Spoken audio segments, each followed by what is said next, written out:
Bismillahirrahmanirrahim. Assalamualaikum warahmatullahi wabarakatuh. Selamat pagi kakak-kakak level 5. Ya, bertemu kembali dengan Bu Rahma. Nah, hari ini Bu Rahma akan mengajar pelajaran bahasa Indonesia. Nah, bahasa Indonesia. Kali ini kita sudah masuk ke tema 2. Materinya adalah menentukan informasi penting dalam teks. Nah, sebelum memulai pembelajaran pada hari ini, alangkah baiknya yuk kita berdoa bersama-sama. A'udzu billahi minasyaitonir rajim. Bismillahirrahmanirrahim. Raditu billahi robba wa bil islami dina wa bi muhammadin nabiyya wa rasula rabbi zidni ilma warzuqni fahma rabbi shrahli sadri wa yassirli amri wahlul uqdatam min lisani yafqahu qawli. Amin ya rabbal alamin.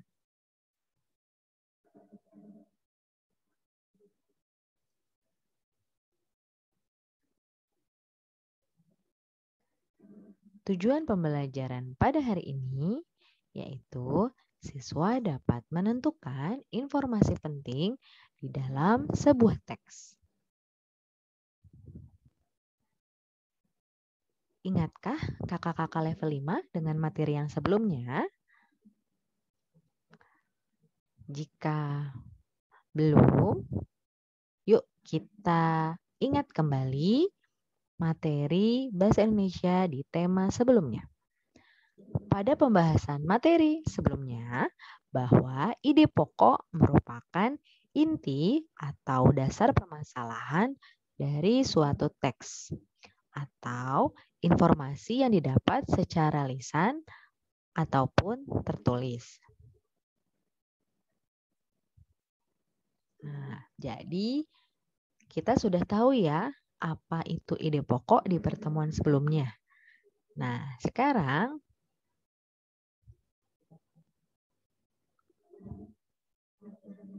informasi yang kita terima atau kita dapatkan harus dilihat kebenarannya agar nantinya kita tidak merugi maupun merugikan orang lain.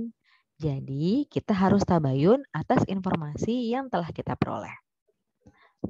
Tercantum di Al-Quran, surat Al-Hujurat ayat 6.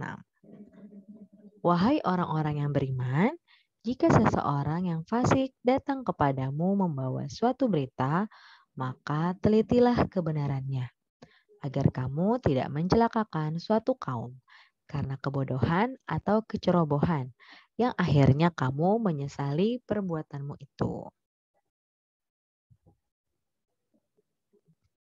Yang mana untuk lebih lengkapnya, informasi adalah sekumpulan fakta yang menggambarkan sebuah peristiwa atau kejadian tertentu. Informasi juga dapat membuat seseorang mengetahui atau memahami suatu hal. Salah satu cara dalam memperoleh informasi adalah dengan membaca teks dengan cermat. Sumber informasi yang diperoleh dapat berbentuk media cetak seperti buku, koran, dan majalah. Atau bisa juga berbentuk media elektronik seperti radio, televisi, dan internet. Ya, setelah kita membaca teks, informasi dapat kita peroleh dari jawaban pertanyaan-pertanyaan yang menggunakan kata tanya. Apa, di mana, kapan, siapa, mengapa, dan bagaimana. Ya, jadi kata tanya yang kita peroleh dari jawaban pertanyaan-pertanyaan ya pada informasi di sebuah teks ada apa, di mana, kapan, siapa, mengapa, dan bagaimana. Atau bisa kita sebut dengan adik Simba. Selain itu, kita dapat mengelompokkan setiap pertanyaan dengan cara membuat sebuah peta pikiran atau mind map.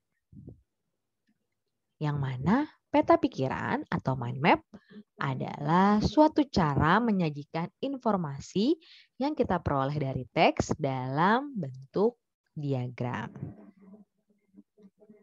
Ya, jadi kalian harus mengingat ya kata tanya yang digunakan untuk menentukan atau menemukan informasi pada sebuah teks, yaitu adik Simba.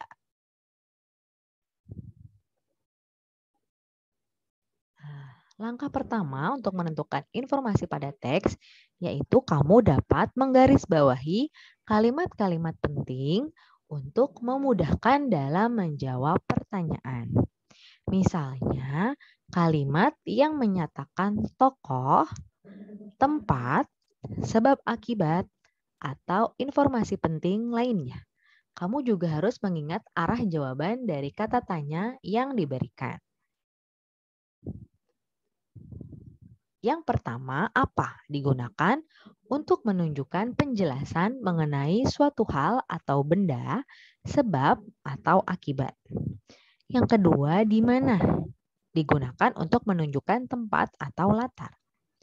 Yang ketiga, kapan digunakan untuk menunjukkan waktu. Yang keempat, siapa digunakan untuk menunjukkan nama orang, tokoh, jabatan, atau pekerjaan. Yang kelima, mengapa digunakan untuk menunjukkan alasan atau sebab suatu masalah di dalam teks. Dan yang keenam, bagaimana digunakan untuk menunjukkan keterangan cara atau proses, penjelasan ciri-ciri, pendapat atau karakter tokoh atau sikap tokoh. Nah, ini ya Kak, tadi kata tanya yang kita gunakan untuk mencari atau menentukan informasi pada teks. Ya, ingat ya.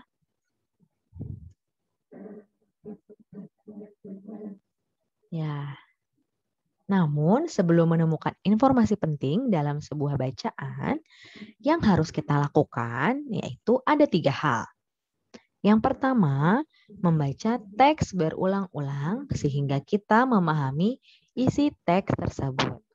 Kemudian yang kedua, mencari kalimat-kalimat penting yang terdapat di dalam teks. Dan yang ketiga, menjawab pertanyaan-pertanyaan yang diajukan di dalam teks.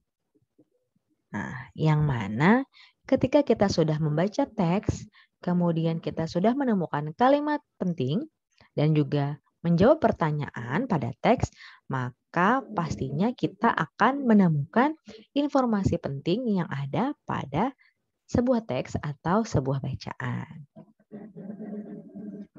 Nah, ini Bu Rahma punya satu teks. Ya, yuk kita baca bareng-bareng ya. Air putih menjadi hal utama yang diperlukan tubuh dalam memenuhi cairan tubuh manusia. Dengan menjaga agar cairan tubuh tetap terpenuhi, kita akan terhindar dari penyakit dan bisa memberikan energi pada otot dan persendian kita. Serta dengan meminum air putih, sumsum tulang belakang dan sistem tubuh kita akan terlindungi. Air putih juga memberikan manfaat pada kulit kita karena bisa menjaga kelembapan dan membuat kulit menjadi segar. Serta air putih juga bisa mengontrol asupan kalori yang kita konsumsi agar porsi makan kita tidak berlebih. Nah, ini adalah teks yang berisi informasi. Nah, sekarang di sini Bu Rahma membuat pertanyaan berdasarkan teks yang tadi sudah kita bacakan. 1. Siapakah yang memerlukan air putih untuk memenuhi cairan pada tubuh? Yang kedua, apa saja manfaat air putih bagi kulit kita? Dan yang ketiga, mengapa kita harus menjaga cairan pada tubuh agar tetap terpenuhi? Nah, di sini ada 3 pertanyaan, yang mana masing-masing pertanyaan menggunakan kata tanya adik simbah. Ya, siapa, apa, dan mengapa.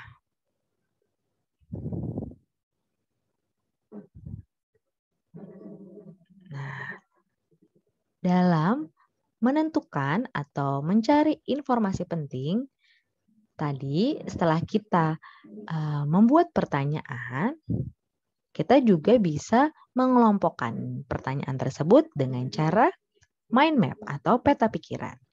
Nah, di sini sebelumnya karena teks tersebut belum ada judulnya, maka Bu Rahma memberikan judul dengan kalimat penting atau kalimat yang sering muncul, yaitu manfaat air putih. Nah, di sini yang pertama, siapakah yang memerlukan air putih untuk memenuhi cairan pada tubuh? Yang kedua, apa saja manfaat air putih bagi kulit kita? Dan yang ketiga, mengapa kita harus menjaga cairan pada tubuh agar tetap terpenuhi?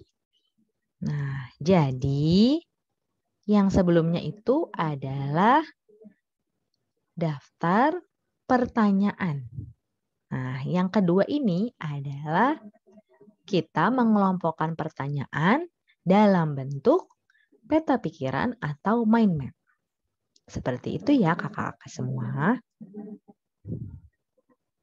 Nah, sekarang kita menggali informasi penting pada teks ya. Yuk, yang pertama kita jawab bareng-bareng. 1. Siapakah yang memerlukan air putih untuk memenuhi cairan pada tubuh? Jawabannya adalah manusia memerlukan air putih untuk memenuhi cairan pada tubuhnya. Yang kedua, apa saja manfaat air putih bagi kulit kita? Jawabannya, air putih bermanfaat bagi kulit karena dapat menjaga kelembapan dan membuat kulit menjadi segar. Pertanyaan ketiga, mengapa kita harus menjaga cairan pada tubuh agar tetap terpenuhi? Jawabannya, dengan menjaga cairan tubuh tetap terpenuhi, kita akan terhindar dari penyakit dan bisa memberikan energi pada otot dan persendian kita. Nah, bisa kalian lihat semuanya, ini adalah pertanyaan yang sudah dibuat berdasarkan teks yang tadi. Nah, jawaban-jawaban ini juga terdapat pada teks yang tadi. Jawaban ini adalah berisi informasi penting. Maka kita bisa menemukan informasi penting yang ada pada teks tadi yang berjudul manfaat air putih. Alhamdulillah pembelajaran hari ini telah selesai. Saya hamdalah, alhamdulillahirabbil alamin. Doa kafaratul majelis, subhanakallahumma wa bihamdika asyhadu alla illa anta astaghfiruka wa atubu ilaik. Terima kasih kakak-kakak semua sudah menyimak pembelajaran hari ini dengan baik dan sampai selesai. Jangan lupa untuk menyelesaikan tugasnya ya, namun tidak menundanya. Terima kasih, sampai bertemu lagi di pembelajaran selanjutnya. Wassalamualaikum warahmatullahi wabarakatuh.